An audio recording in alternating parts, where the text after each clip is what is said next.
For 3 weeks, I was listed as a missing person by Interpol. Wow. When did this happen? In the mid-90s. Where were you? Had you actually disappeared? I was in Morocco. What were you doing there? I was on a bike ride in Spain. You were on a bike ride in Spain in Morocco. Can I have a moment to chat with my client? What happened was, I met someone in Spain on a train, a Moroccan So hang on, man. was this bike ride in Spain happening on the train? It was like, because I know that you get those Spanish bike rides on trains in Morocco. It's probably one of those. No, there was bad weather, and that's why I took the train from the north of Spain to the south of Spain, because apparently, according to the local newspaper, there was better, more agreeable bicycling weather. How did you then get into Morocco, though? That is because I met that Moroccan bloke on the train. Which Moroccan bloke? Yeah, does he have a name? I can't quite remember, but it was Mohammed or something. But Mohammed the Moroccan, you met on the train in Spain. He asked me if I wanted to join him to go to Morocco. And then I thought, well, I've never been outside Europe. In for a penny, in for a pound. So you were picked up by a strange Moroccan on a train and agreed to go back to Morocco with him. What's the worst that can happen? How did you find out that you were on the Interpol list? I realised only once I rang my parents, once I was back in Spain. And I rang my parents, and for them it was like someone found them from beyond the grave. So why didn't you ring your parents from Morocco? Because that man, that Mohammed, You remember Mohammed, don't you? Yeah. He was the man on the train. The Moroccan on the train. The Moroccan on the train who invited him back to his house. So and then when I was staying with Mustafa and his family... From what port did you leave Spain and into which port did you enter Morocco? Question. Well, we left Spain, if I remember correctly, from Algeciras and went over to Ceuta, which is one of the 2 Spanish enclaves in the north of Morocco. Good answer. I think you've just clutched victory from the jaws of defeat. How was it then resolved? How did you end up getting off of the list? Well, hang on a minute, we're jumping ahead here. Yeah. What the hell He's did allowed you to in do that, him, Morocco? isn't he? What were you doing? I was travelling with Mohammed. My client is getting mixed up because at passport control they said you must have a passport. And he's getting a bit mixed up with the names. I'm curious as to the fact that Interpol has a missing persons list. Yeah, no, what happened is my parents got involved and they got Interpol involved. Right. And I sent a few postcards, one of them, to my friend Mack. And on that postcard I wrote, I've joined the Foreign Legion. Probably see you never again, have a good life or something. And then, Mack, being a quite clever boy, so, OK, with this postcard I can have a lot of fun. I go round Henning's parents and say them something along the lines of, Herr Wehn, Frau Wehn, you might be interested in this. Sorry, so your friend Mark Yes. used this postcard to mentally torture your parents? I'll make his parents think he's disappeared forever for a laugh. Where's German sense of humour?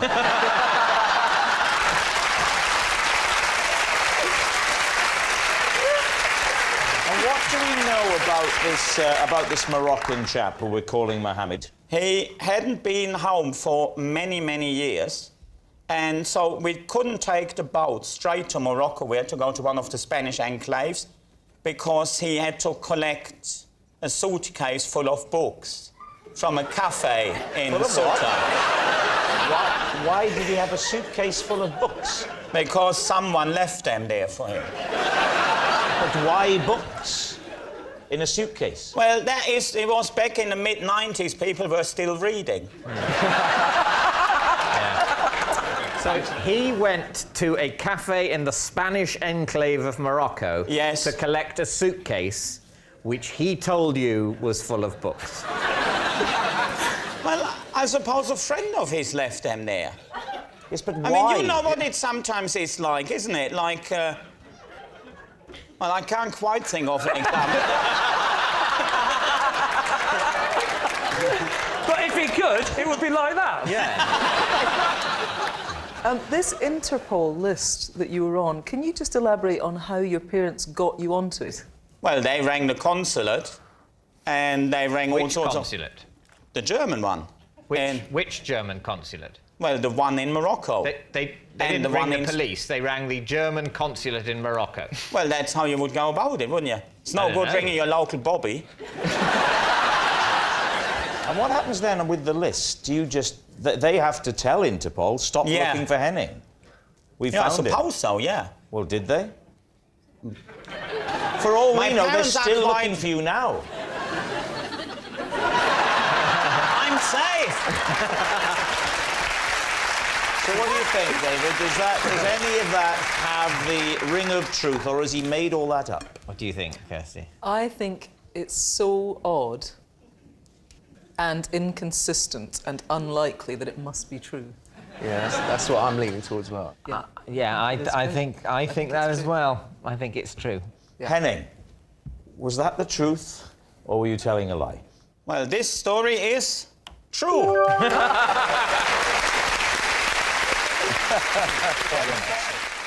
I was once arrested by border guards for illegally entering another country. David's team, what do you think? Which country? It was in the mid-90s. That's not a country. No. And it was in Eastern Europe, so they changed names very quickly. So I'm not sure. It was either Czech Republic or Czechoslovakia. I don't know which. You know what stage of its Yeah, exactly. dissolution it was at. Yeah. And what was the problem? I didn't have my passport Right. Where had you left your passport? at home. Who were you with, by the way? Were you on your own, or No, I was was with a friend from back home, Pete. a friend from the pit? No, with a person called Pete. Is that his real name? Or is that a nickname? Pete. Oh, Pete. No, P-I-T. Oh, Pete. Oh, it's Pete. It is called, he's called Pete. Like Brad Pitt, but Yeah. Pitt is his first name. Otherwise, I would say Pete. Yeah.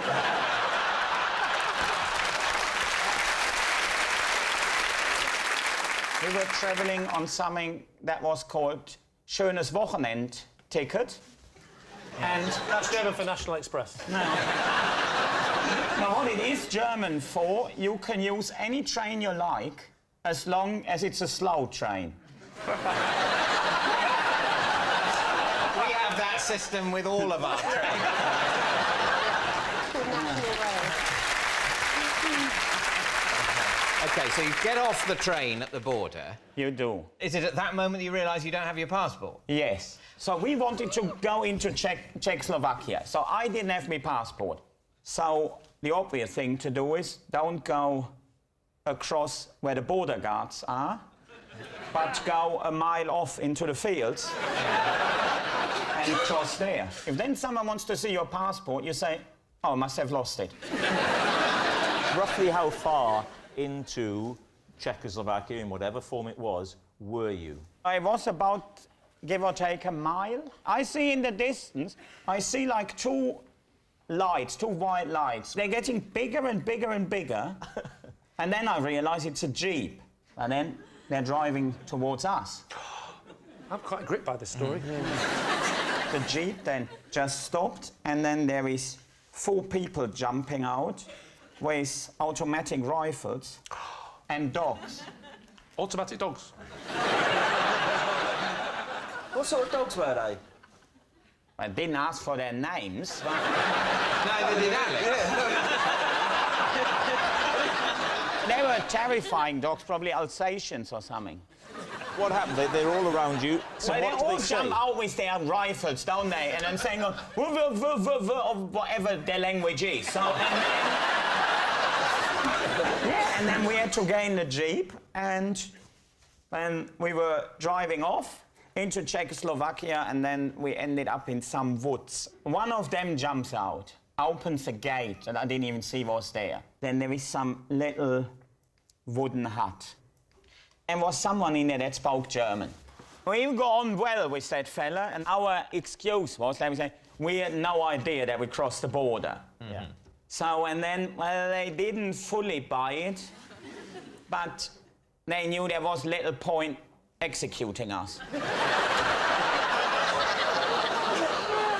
What happens then? And now the funny story begins. They said, you'll have to pay a penalty. Oh, the Germans and penalties. That Not penalty...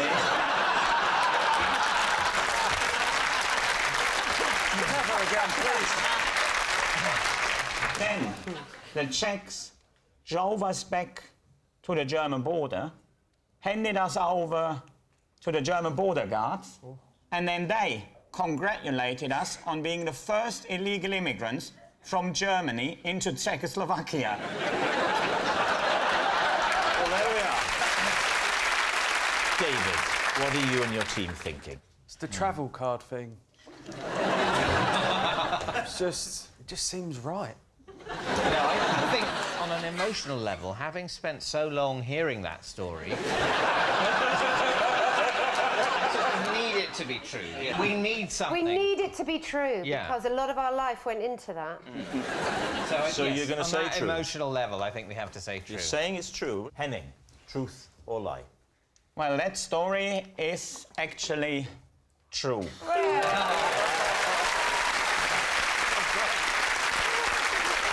Yes, that was true. Henning did get arrested for illegally entering another country. For 3 weeks, I carted an empty box around without realising that what I bought wasn't actually in it. David's team. Right. What was it? What did you imagine it was? What it was a... No, don't let me lie. It was...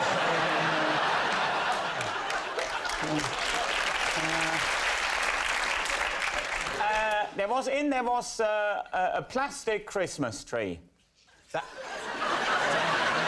That's what you thought was in there? Absolutely.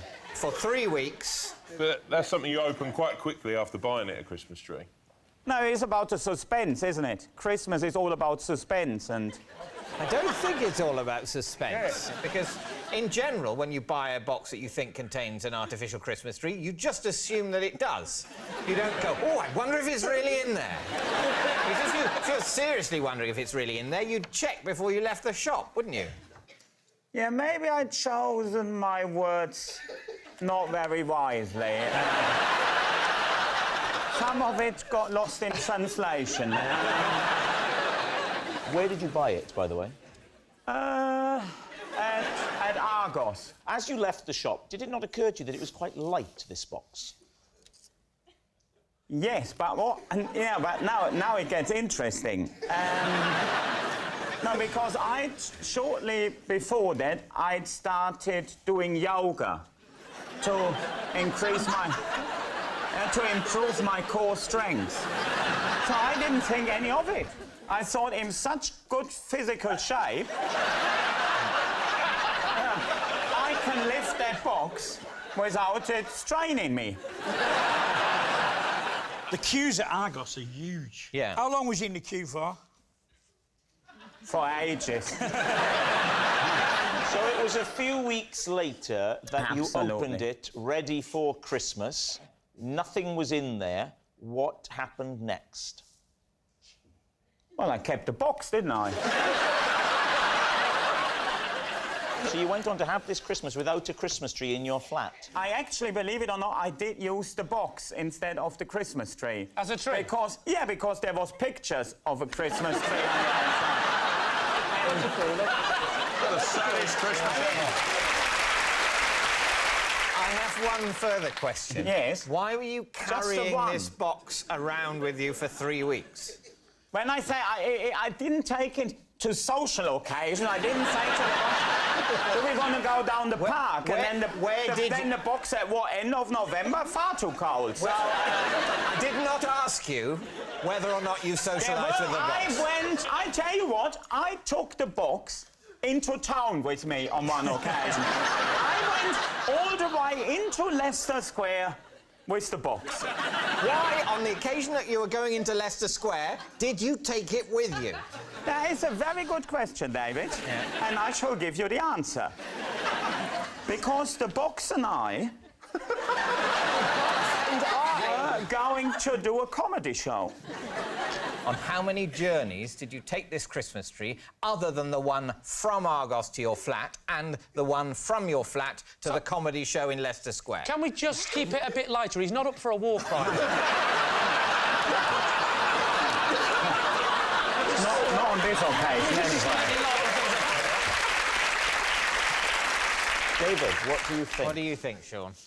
I'm sort of having it a little bit. Because anything you buy from Argos, even if it's a big wardrobe, it doesn't weigh anything when you walk out with the box. Are you an Argos man, Sean? I used to be. Really? Big time, yeah. What stopped you? Fame.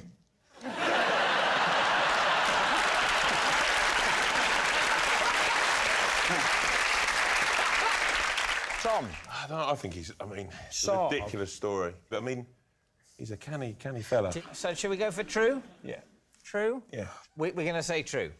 All right. Henning, truth or lie? This story is true. As a kid, my parents denied me chocolate, so every Easter, I had to run around the garden and hunt the Easter onion. The Easter onion, yes.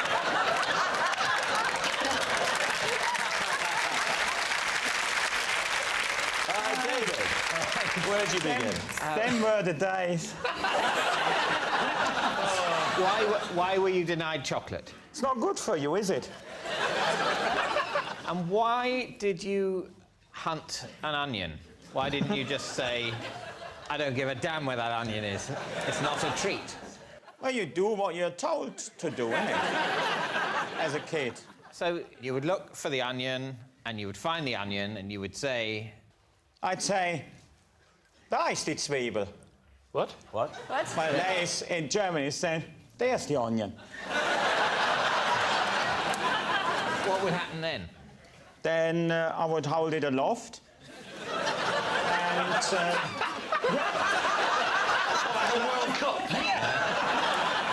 And at what point in your family's Easter celebrations would the onion hunt occur? well, when on Easter Sunday. On Easter Sunday, in the morning on Easter Sunday... I would be out in the garden. So, but before your parents were up, you were already out there. Henning, do you get on with your parents? Very well, yeah. Are they nice? Yeah, I mean, my father is dead, but he was a really jolly fella, and yeah, my mother is all right, yeah.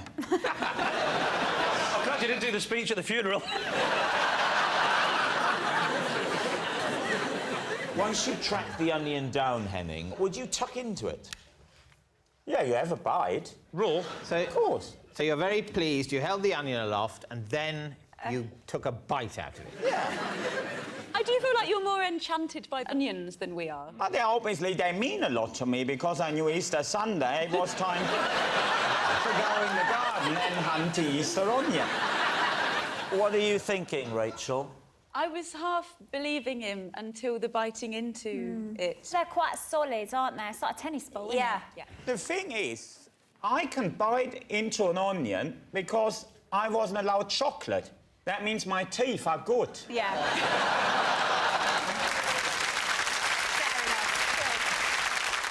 Would your mother and your father, when he was alive, would they share the experience?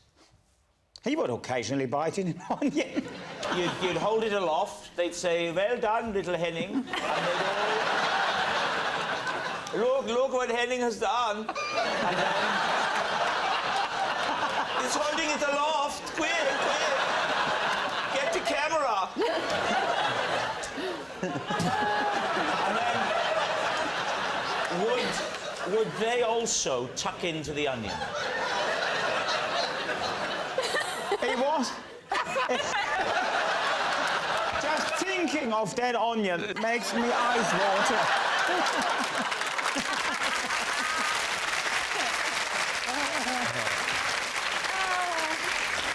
What do you think? Is that truth? What do you think? Well, even though he started crying at the memory, I don't know. They're crocodile tears. He does seem very moved, doesn't he? What do you think, Alex? I hope it's true, but I think it's not. I think it's a lie. It's a lie. You're saying it's a lie. Henning, did the Easter Bunny bring an onion? Sadly, it's a lie.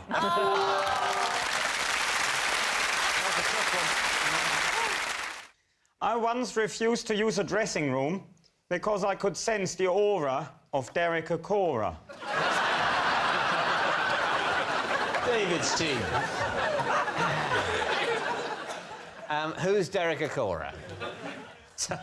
Now, there's a lot riding on this. Well, he is like someone who can get in touch If he's with got the world that isn't there. The other side. He has a side. the other side, yeah. ITV. So... So, yeah, any questions? Yeah. Paint a picture. Where were you? I was in a theatre. Where? Stockport. I was working there that day. In what capacity? Well, they thought they had booked a stand-up comedian. I went into a dressing room, and that room felt ever so cold. It was Stockport. No, but not like temperature-wise. It felt like spooky cold. Oh, yes. Like, Yes, but that's like what happens chilling. if you go into a room where there's a ghost. But Derek Acora is alive, is he not? He's just somebody who can speak to ghosts. Well, what happened was, I don't know who he speaks to or what, but... Or who he is. No, you are almost right, but you're wrong.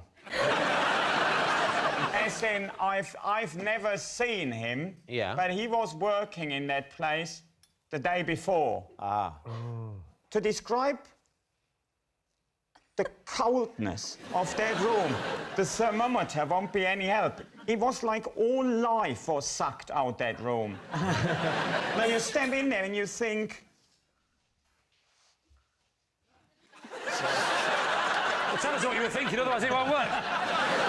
No, it's like It's horrible. you step in there, I mean, it's like... Are you sure you weren't on stage and that was the audience? No, it was like, I can't really describe it. So you're in that... I know. In that dressing... I says to one of the people working there, I say, which dressing room was that Derek Acora in yesterday? And she said, I don't know, I died in 1742.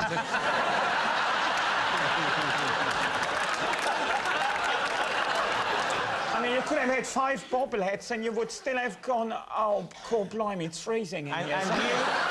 And you came to the conclusion that this was the aura of Derek Acora. Without a shadow of a doubt. I'm not like... Telling the truth? No. So I'm not one of them that goes round out there, and all that. But I've never experienced anything like it. Well, I obviously was instantly out, went to one of the other dressing rooms, and it was like as if life had returned to me and Stockport. Wow. Let's go for a decision. What's it going to be? Joe? Completely preposterous. Really? I think it's true. Do you believe in ghosts? No. But I believe Well, how that could it be true? I believe that he believes in ghosts. he's a sort of savage rationalist. It's 2 to 1, lie against I think truth. we're going to go lie. You're going to say... We'll go lie. Lie. Henning, were you telling the truth or were you telling a lie? This was 100% the truth.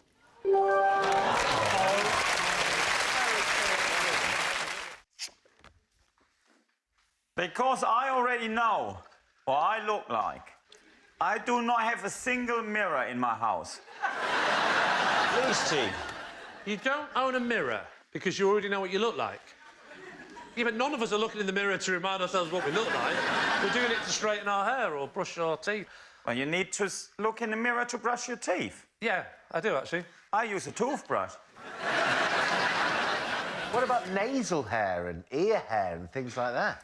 Well, there is so many mirrors about, if you really want to know. Any old cafe or restaurant. Oh, right. Yeah. So nasal you take a nasal clippers with you. Yeah, well, don't you know it? Can't you feel if you've got nasal hair or not? Well, yeah, but how do you get... Well, do you ever trim them with anything? You said, yeah, but I can't feel if I've got nasal hair or not. Do I need to see a doctor about that? I can't... Your nasal hair's massive. It's grown all over here. When did the decision come to stop having mirrors? It's not a conscious decision, but I don't like palaver. So there's no palaver lamps in your house either? What about when you're shaving? How do you shave? Oh, I've got an electric shaver. Yeah, I know you. I've got an electric razor. How do you know how much charge is in it if you can't see it reflected in the mirror? I think you can look at it with your eyes. Look at it. You have a break, PC, and I will carry on with this interview.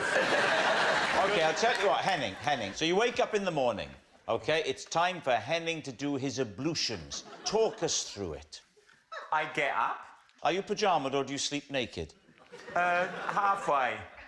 Please tell me you don't just wear a pyjama top. No, I've got underpants and then usually no top on. You sleep in just your underpants? That's what I sleep in. In Henning's underpants. Come on, you get out of bed, what happens next? Well, I have a shower. Right. Brush my teeth. You haven't had a little look at yourself to go, oh dear, I don't look very good. When did you last look in the mirror and thought, oh, I didn't think I would look like this? Here's the thing, right? Your hair's, you know, it's in place. Yeah. Well, you're not just feeling each individual strand, are you? What do I need to do with my hair? Don't get me started. OK, what's it going to be? Truth or lie? Simon? I think it's a lie. It's got to be a lie. It's got to be a lie, yeah. So you're saying it's a lie? Yeah. OK, Henning, no mirrors in your house. True or lie? Absolutely true. I once made a decision in a caravan park at midnight that I soon came to deeply regret.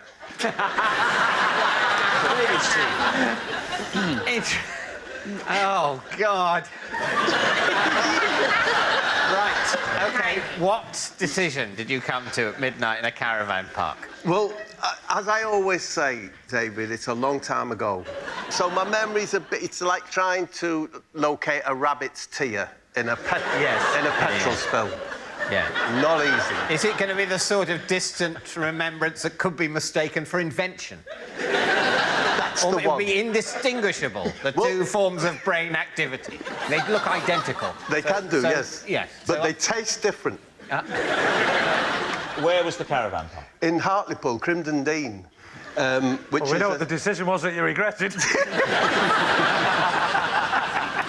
Yeah, on the beautiful coast at Hartlepool, Crimden Dean, static caravans, you know the ones... Yes. They look like porter cabins. They do? Yeah. Yeah. And that appealed to us when we saw the brochure. Who were you there with? I was there with my friends. This would be, I would say, 1975-ish, because I was with Cags and Harry Harriman and Buttery Ken, who, of course, was named that because his dad worked at a dairy farm. So it wasn't just random. So,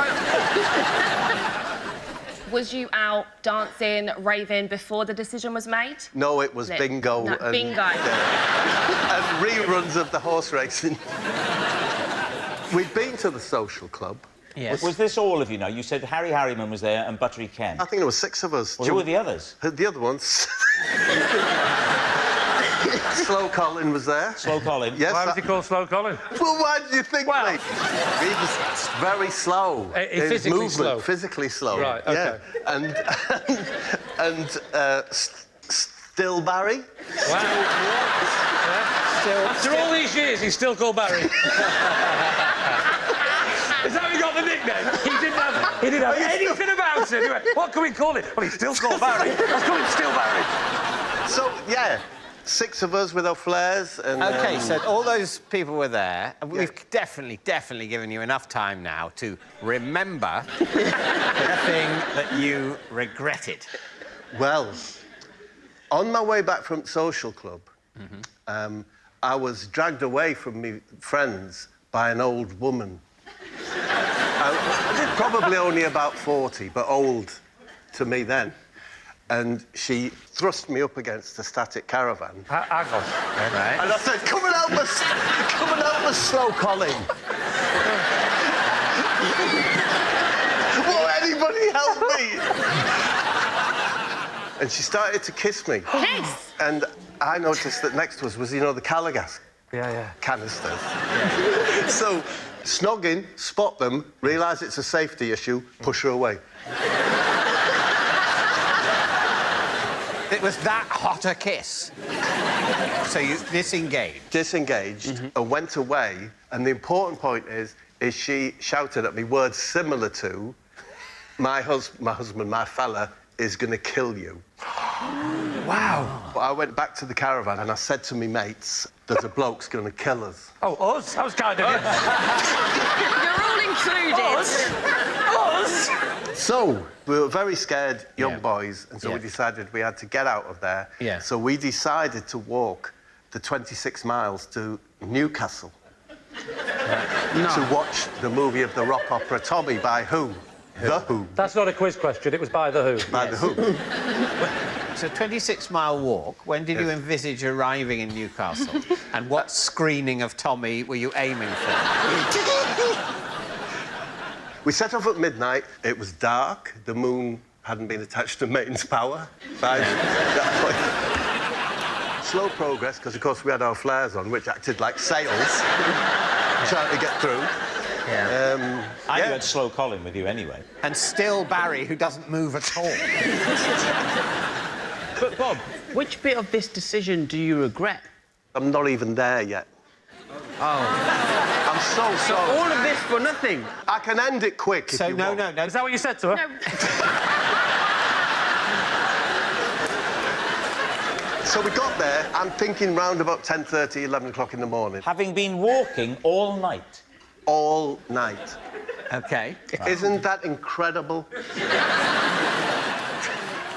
What happened next? So this is old-fashioned ABC cinema, and I don't know if you remember, they'd often have the fire exits out onto the street.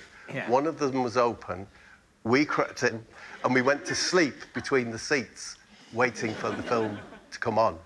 And, you know, I think we deserved the sleep, and I ain't going to apologise for it. OK. What do you regret, then? We didn't see the film. That's the regret. So, what's it going to be, then? Could that be true? Well, David, all I'll say is, when I heard Bob read the card, he said at midnight he made a regrettable decision. Yeah. But the cinema was in the morning. You said it was a 7 or 8. According to this story, the regrettable decision was made at about 10:30 a.m. No. The decision to go and see the film was made at midnight. And Oh, you regret not seeing the film. You don't regret the decision to see the film. I suppose you're right, David, yeah. I know I regret something. It's the walk for me. Yeah. When it started getting to the day, why didn't you hop on a train? Maybe. Or a bus? Because the only money we had. But maybe not. I don't see where the gas canisters came into it. Yeah. I suppose there's part of me that wonders whether, as Bob mentioned the gas canisters, he wasn't quite sure how the story was going to go. Yeah. And he thought, I'm going to mention the gas canisters, see if I'm going to use that. No, I'm not. And obviously this could be remembering, but it could be thinking it up. Lie, for sure. You think for sure? Well, let me just pick you up on the phrase "for sure," because I promise you it is not certain. From anyone else, that story is completely unbelievable. What's unbelievable about what are you not believing? You're not traumatised like me by Bob's appearances on this show. So you're just, quite simply, you're just listening to what he's saying. Clearly, that's not the sort of thing that happens to people. So you're just happy to say lie. Yeah. OK, that's Yeah. fine. It's not as easy for you, though, is it? It isn't as easy because he does his own dentistry in a chair he balances on his kitchen island, which I would say is less plausible than this story about walking to see Tommy. We're going to say lie. We're going to say lie. No. And then, certainly in one of the infinite number of universes, Bob is going to go, no, it's true. And then what's going to happen to me? Well, are you all right? I don't think so, no. Let's find out. And do you know, I'm surprised that no one on the production has asked that earlier in this process. So you're saying it's a lie? Yes, I'm saying it's a lie. OK, and may I add, it had better be one. Right, Bob, this is a big moment. What you've just told us... Yes. Was it true, or, as David thinks, was it a lie? I was telling the truth.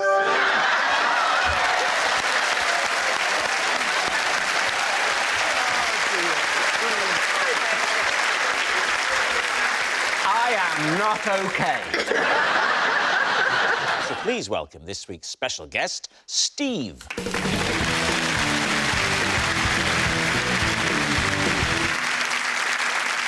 So, Alice, what is Steve to you? This is Steve, and for over 17 years, we have been having an argument about a courgette.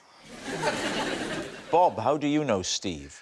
This is Steve, and I won his appendix off him in a bet. And finally, Lee, your relationship with Steve.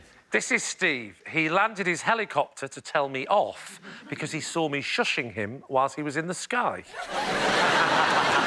All right, there we have it. David's team, where will you begin? This courgette row, Alice, what's it about? It's about a nuance of horticulture, which is essentially, is a courgette a small version of a marrow, or could they possibly be two separate species? And how long has this argument been going on for? 17 years. So when did this argument first start popping off? 17 years ago. OK, give me the context. How did you know each other? We'd known each other for a while because Steve was going out with one of my friends. OK. We were on holiday together, and this argument just sort of took over everything. Was alcohol involved? Might have been. It's easier to have long arguments about things that don't really matter if you're drunk. We've done 16 series of this. It's also easier if you're paid. Which side of it are you on? What is your belief? Originally, I was pretty sure that a marrow was just a large courgette. But don't you work with bones? I work with archaeological human remains. So surely you'd know more about bone marrows, no? I'm sorry, I don't know what they want, if not that.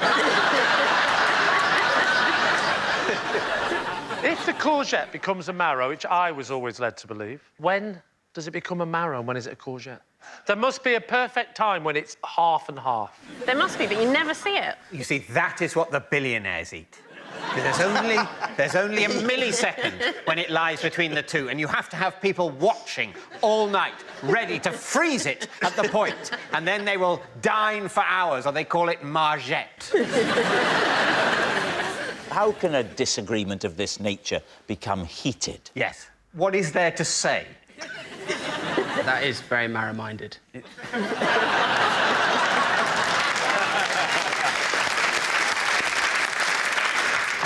But then you keep on arguing about the colour, the morphology, the shape of the fruit. Maybe I'm missing a point here. Can you not just look it up in a book? That's a very fair question. Okay, go. I didn't have a smartphone in 2005. But since then, you've probably purchased one at some point. Why didn't you look it up? Because it doesn't seem like the sort of thing which is important. Who would you like to quiz next? Bob. Bob, just remind us of your statement. This is Steve, who I won his appendix from him in a bet. Right. So, go on, do it to me.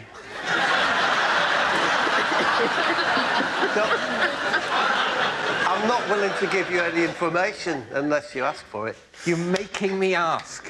Yes. You're making me come to you cap in hand. Yes. And going, fill this with your nonsense. Fill this with whatever corrupted balderdash comes out of you, and then I will put it on my head. And set fire to it. No. So how do you know him? We were both members of what's called the Middlesbrough Supporters South Club, and we watched the occasional football matches together as Middlesbrough supporters in London. So you'd go to a pub and watch... Yeah, usually the same pub, the Wheatsheaf in Borough. That sounds plausible as a pub. I bet that exists. Can we just stay with that? OK. And one day you're there watching the... Is this when the bet is Funnily enough, no. Right. The match had finished. We stayed around for a booze, and me, Steve, and a couple of other lads. We went back to not Steve's house, but one of our fellow Middlesbrough supporters who lives in Lant Street, just beyond the Wheatsheaf. How does the bet come about? We played darts. All right. We played darts for That's always nice. People leave the pub, go home, play darts. Yeah. And then the duvet was a great big bar towel. Just... They still have bar towels. They're more like metal grids now. Yeah, they've gridded them up. They've gridded them up and raised them. It's all preparing for A1 to take over. AI, sorry. A1!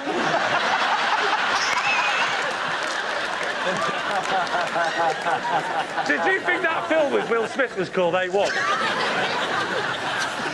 So, Bob, I have had my appendix removed. Me too. And the only reason I knew I needed it removed is because suddenly, in a fit of pain, it started to proper bubble up. So how can Steve now bet his appendix unless it's the day that it starts throbbing? He had it out as a child, and it was in a jar with a little red top. And they come out red, but over the years, it turned yellow. And I thought that was a very nice transition, colour-wise. Red to yellow. And when it finally goes green, you're allowed to go, aren't you? How does the bet come about? The bet comes about because I won, and I think it was quite a lot of money, 50 quid or whatever. Steve wanted a final game. Yeah. I didn't want a game, so I demanded, if I win, I take your appendix. Right. It's on the shelf with some wisdom teeth. But why is his appendix there? Ask Steve. As you well know, I'm not allowed to ask Steve. No, but you're not in Steve's flat, are you? No. You've come to this flat straight from the pub. Yes.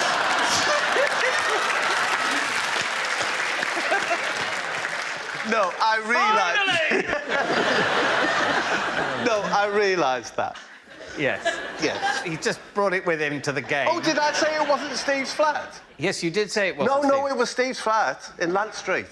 I do apologise. I mean, you definitely said it wasn't Steve's flat. Well, then I'm a fool and I'm ashamed. He's trying to weigh up the odds here. Did I accidentally say the wrong name, or did he bring all bits of his body to the game and put them on the mantelpiece? And he's very wisely gone for the wrong name.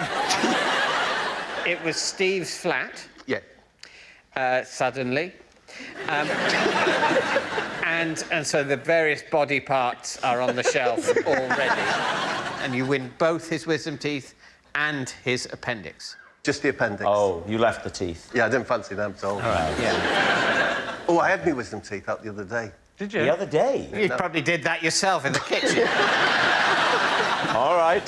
What about Lee? OK, so Lee, remind us of your This name. is Steve, and he landed his helicopter to tell me off after he saw me shushing him whilst he was in the sky. Where were you? Yeah. I was in a field in Surrey. I was bird watching. You were bird watching in a field in Surrey. Were you there? Can you describe your immediate surroundings as you were bird watching? Well, it was me.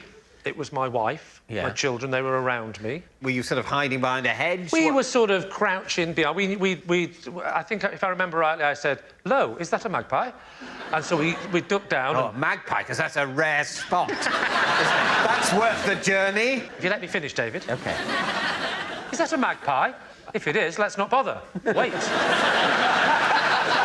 Actually, I think it's a woodpecker. You saw a woodpecker? Yes, I heard it first. You heard it? Great.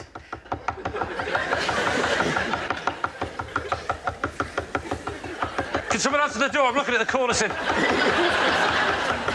When did you develop this new interest? Well, we had a bird bath in the garden, and I just got addicted. It's the only word, addicted to looking at those little creatures.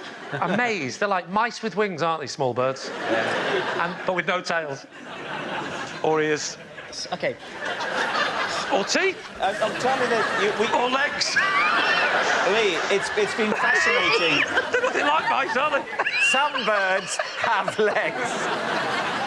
So far, you haven't mentioned how Steve, the pilot, came into this. We're ticking them off. That's what you do when you're a twitcher. You tick them off, and then I hear it.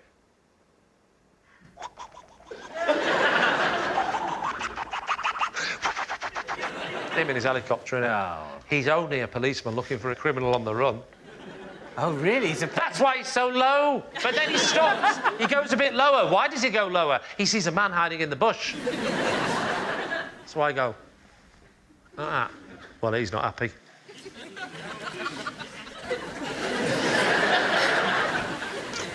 Goes straight down like that and he lands.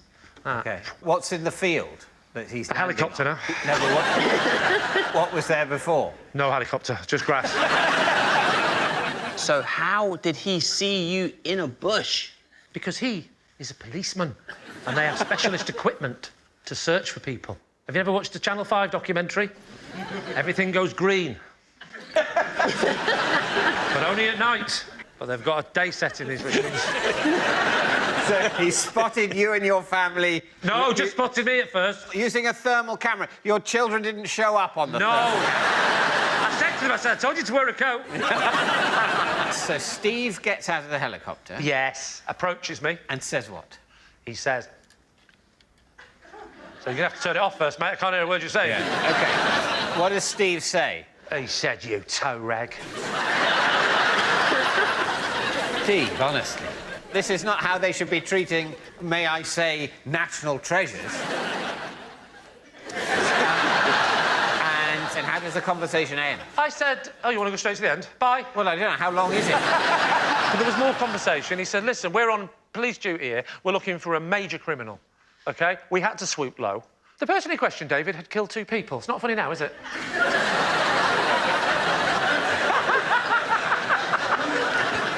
All right, we need an answer. So, is Steve Alice's bickering buddy, Bob's luckless loser, or Lee's furious flyer? I don't think that helicopter pilots notice people shushing them. No.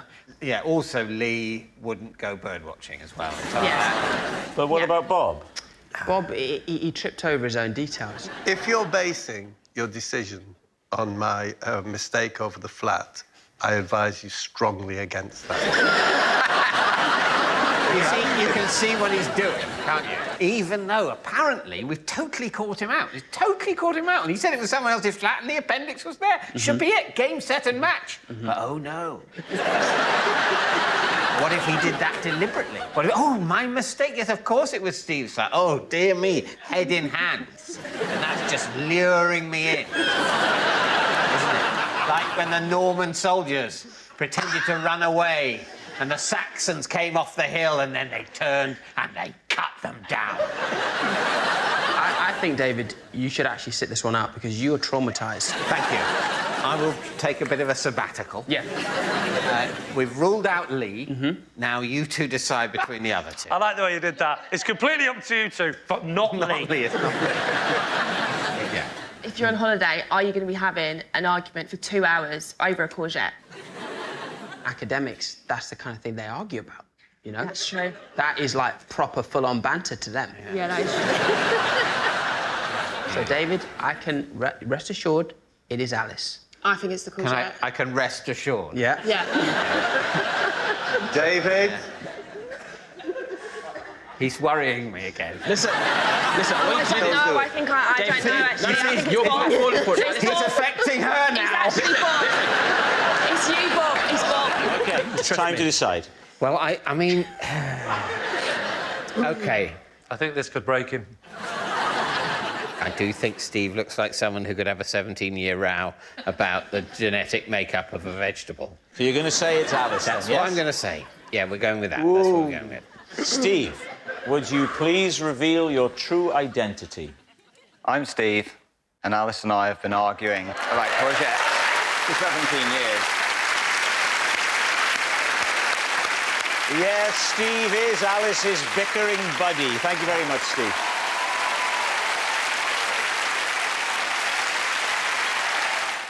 On a dark winter's night, I once broke into the garden of the local witch's house and was shocked by what I found there. David, Steve. OK, at what point... There's a lot of questions, isn't there? At what point in your life did this happen? I'm going to guess somewhere between when I was 11 and 13. 12? I'm going to say 12. And you say the local witch's house. What do you mean by that? I mean, this is a very distant memory now. OK. It was the house, not very far from me, where all the kids said that the witch lived. And who did live there? I don't know their name. Right. I'll call them Mary Candles. It had hedges at the front, you know, it's like uncut hedges, a front gate covered with hedging, and it said on the front gate, it said simply the words, "No thanks." No, really? So that's quite creepy, isn't it? Can I ask a question? You started that with saying you were shocked by what you saw there. Yeah. Yes. Yes, so shocked by what I found there. So what did you find there? I'm not comfortable with telling you that just yet. Sorry, I'm not. This is going so far, it's got to be a lie, isn't it? Let me just say, it does not have to be a lie. Whatever he says, however absurd, it could still be true. However plausible, it could still be a lie. It's just, essentially, what we are doing for this section is entirely futile. We will talk for a bit, then we will guess, then it will be over.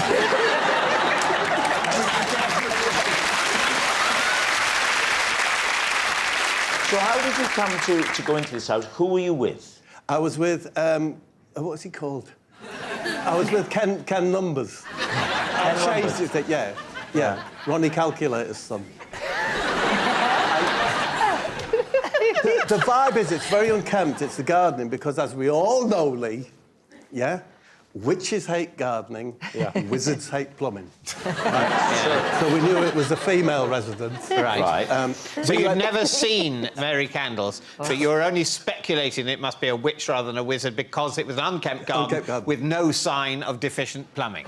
Exactly. And, you know, we wanted to be the first people who said, no, we penetrated, you know, its boundaries. Yeah. We went into the front lawn, down a gate to the side, past the bins, past the back door, yeah? And then to the window where there was a light on, a big picture window, looked inside, and that's when we saw this extraordinary sight. Well, extraordinary to us as 12-year-olds. What was it? You've got to say. It was a tiny, tiny horse. And I'm not saying it was watching television, that was all that was in the room, was a tiny horse and a television on. I did get in the house. You got in the house? Yes, Mrs. Candles came out. Right. Oh. Yes, and she said to me, you're one of the Mortimer boys, aren't you? Were you? Yeah. So Ken said. And she said, would you like to come in and see the horse? And she took us in, and it stank of paraffin. It was hot. That's horse? Hot. No, the house. I thought about the horse stunk of paraffin. The horse did stink, actually. Did he? Yeah. Of? Meat, hot meat. As we were looking at the horse, I always remember this, she came in, and she had a toilet seat in her hand. And she said, if I gave you some money, do you think you could get rid of this for me? What did you do with it? Just threw it on our way home, just threw it somewhere else, I imagine. Did she say what the horse's name was? Max. Max? Yes. Yeah. You'd have thought minimum.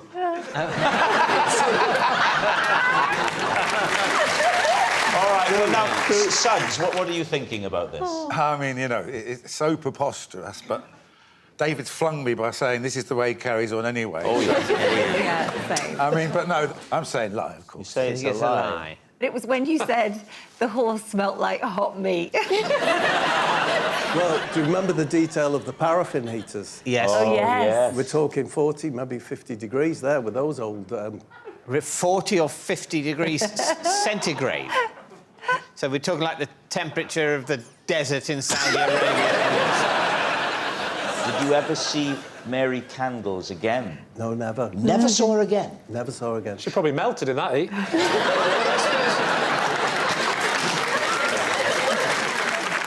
All right, what are you going to say then, David? Do we think lie? I think it's a lie. I think it's a lie. I think it is a lie. All right, they're saying it's a lie. Now, we should bear in mind that when it comes to Bob, David has a very poor track record. Let's see if he can be better tonight. Bob, truth or lie? I was telling the truth.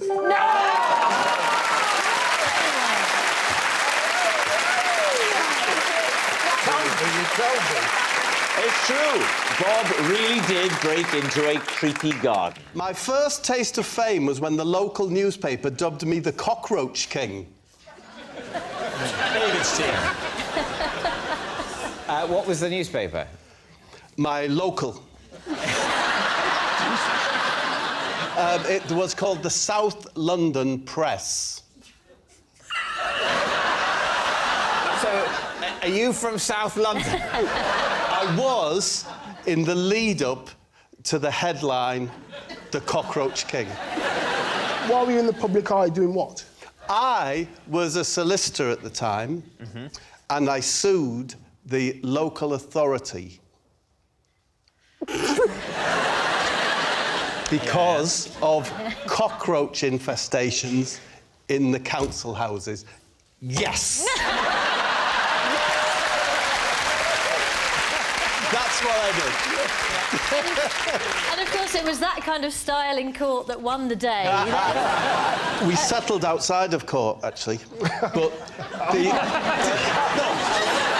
had to change the names because these are real legal proceedings that we're talking about. Right. Well, why does the fact that it's real legal proceedings mean you have to change the names? Because I don't think it's fair to say that, let's say she's called Barbara Lighthouse.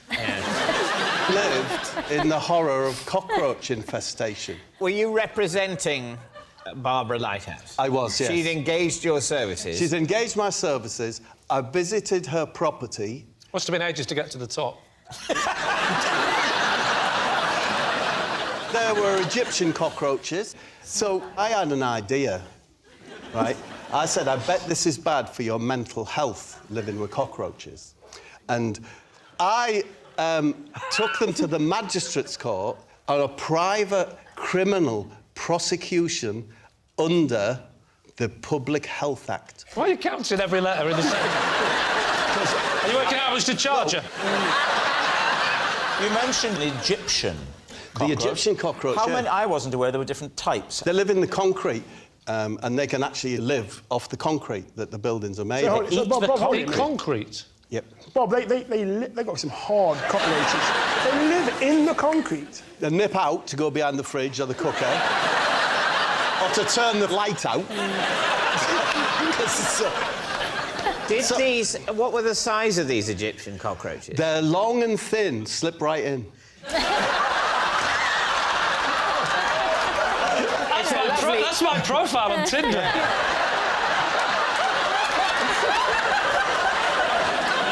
It is odd the Cockroach King would suggest a champion of the cockroach rather than an opponent. Or in fact, their leader. Yes. Did you lead the cockroaches away like the Pied Piper? No, I didn't. What happened was, I got an expert from the University of Cambridge called Broccoli High Kicks. Again, I've changed his name. His brief from me was, can you in any way argue that this is contrary to public health? He confirmed it, went to court. It's all coming ever so clear now. We went to court, yeah. Ronnie Omlets was the housing officer. The weird thing is you haven't haven't changed his name, have you? And what was she called? Barbara Lighthouse. Barbara Lighthouse brought a clear jar of the cockroaches with her and poured them over Ronnie omelettes. Right? Of course, he was very frightened, didn't know what to do, at which point Barbara Lighthouse said, I think I've made my point, you know, to the housing officer. Yeah. This is what I live with. So, the council agreed to rehouse. Next day, the cockroach king. Right, what's he going to say, Dave? What do you think? It's that bizarre that only Bob could make it up, so I think that's true. That doesn't make sense. If you're saying only Bob could make it up, then he could have made it up. No, only Bob can make it up like that. Right. So convincing. Yeah. So we're in trouble, aren't we? Because you're saying that if anyone else had said it, it would definitely be true because they couldn't have invented it. The one person who's saying it is also coincidentally the only human who could also have invented it. Yes. What a terrible set of circumstances. You think it's true? Do you think it's true? Yes, let's say it's true. We're going to go true. OK. Now, Bob, truth or lie? I was telling the truth.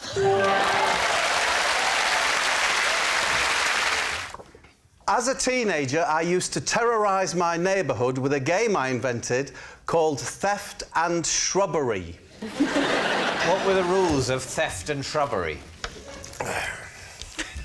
Can I first of all say my memories of this are a bit sketchy?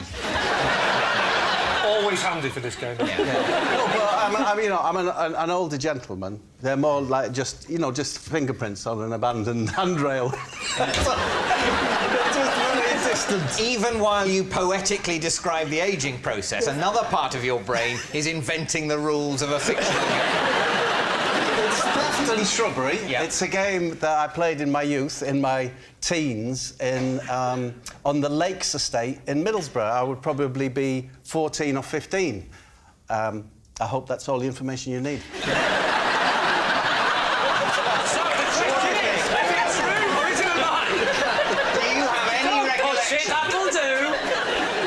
As to what this game involved. Yes, of course. Of course. In which case, I'm satisfied and there's no need to tell me.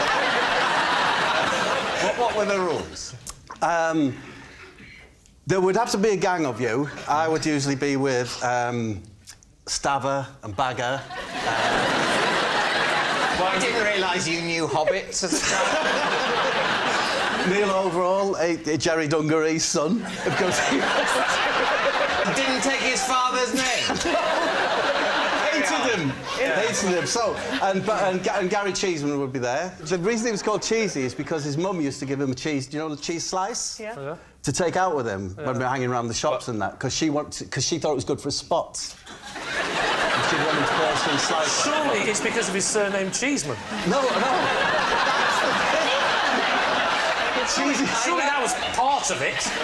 Do you know, Gary Cheeseman was a big lad, yeah? A very big head. A sniper's dream, they used to call him. Oh, he's such a nice... The thing is, he's such a nice lad. And he was a... I love these points in the show where we say, Bob, let's all gather around the fireside and you can tell us tales of your youth. So the rules of the game, of course you will know. The rules of the game. Theft and... Shrubbery. Were relatively simple. You had to creep into the back of someone's house and observe the family watching the telly or whatever they're doing, yeah? It's getting a bit sinister now, Bob. Yeah, I know. Is this at night? This is on the evening time, yeah. So the family is, as it were, backlit by the domestic lighting? It's beautiful. Yeah. And then you'd find one where the curtains were open, yeah? Go to the rear of the garden and then you'd slowly walk towards the window, right? Try not to disturb them, and you'd chant, increasing the volume as you went, "We do beg your pardon. But we are in your garden." And then you gradually get closer and closer to the window, and as soon as you were seen, that's when shrubbery comes in. Which was what? You were not allowed to escape via the front of the property. You had to go across all the fences. Because you're teenage, what you're really waiting for is someone to make a noise or give yourself away so that you all have to go run through all the gardens. That's the shrubbery part. That's the shrubbery What's the part. theft part? The theft is... We just always felt that we were stealing something from them. I don't know. Their privacy, their dignity. So you're going up the garden saying louder and louder, "We do beg your pardon, we are in your garden." We do beg your pardon, we are in your garden. You're shouting. How loud did you get? People who are hard of hearing, you could be going, "We do beg your pardon, we are in your garden," before they notice it. Yeah. This game can't have lasted, I'm imagining, very long before people kind of rumbled you and... No, it was just one of the games, that we did. It could be theft and shrubbery night. There was another night where we used to take fruit from a fruit vendor's wagon and throw that up in the air and just let it drop on our heads. Something tells me you played that quite a lot, Bob. Next time, don't use melons. Cheeseman was very good at it.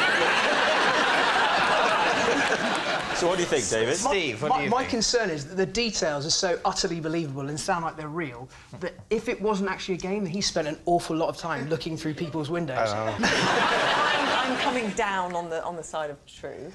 Yeah, I know it sounds odd, but I just believe it. Are you going to say true? Yeah. OK, so, theft and shrubbery. Bob, truth or lie?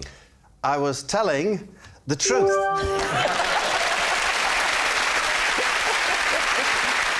I once set fire to my house with a box of fireworks. David Mitchell's team. Was this on purpose? It was done out of ignorance. What age were you? I was somewhere around about 7. I want to know where you grew up, where a 7-year-old can buy a box of fireworks. I bought them in the shop near where I lived in Middlesbrough. It was a box for 2 and 6 of standard fireworks. That was the brand. Standard brand. That sounds exciting. Standard fireworks. Yeah. A normal level of excitement will be endangered. Yeah. For a bonfire night, you will forget. But it says standard, but then it's... Well, that is standard for a firework. Yeah. So you're in your home, and you're 7 or 8 years old. I'm 7 and I'm on my own, yeah. On your own? Yeah, and What on one of the fireworks, I think it was the sparklers, it said, not suitable for indoor use. Which, at that age, makes you think, that means they're OK. Could you just not read the word not when you were being... Did you think not was the brand? You go, oh, lovely, I love that not brand food. It's not for human consumption. You know that logic that says, well, people have obviously tried them indoors. I've discovered they're not suitable. Yeah. So therefore, I won't use them indoors because I want to live. If you look at a big firework, it won't say not suitable for indoors. It's obvious. Yeah. Right. But on the sparklers, they chose to put it on. So what happened? I lit the sparkler. The sparks went into the box of fireworks, a standard box, and set them off. And I carried the box of fireworks, now beginning to light, into the kitchen, and I threw them into the kitchen. I thought it would be more suitable. I think you're right. The kitchen, of all the rooms, is the most suitable for fireworks, isn't it? Because of the oven, the gas, the stove. There is fire naturally in the kitchen. Yeah, there's a lot of... And it's more wipe down. Yes. Less cloth. So what happened then? They went off in the What was the sound like? Was it bing, wee? No, these were only standard. And, I remember, as I'm sat here now, wiping the scorch marks off the floor and thinking that my mum's going to kill me. Yeah. So I'm going to be in big trouble. Then I went back into the living room. Unbeknownst to me, I dropped one. And the living room was completely engulfed in flames. It sounds to me that if you're on your own at home at 7, your mum's pretty laid back anyway. She said, son, will you sit here and look after these fireworks? Whilst I go out to the bingo. So you lit the sparkler. A spark went into the standard box. Yes. The box starts to go. You go, uh-oh, I must get them into the most suitable room for fireworks. Yes. The kitchen. No need to go beyond the kitchen to the outdoors. Yeah. Mum said don't go out.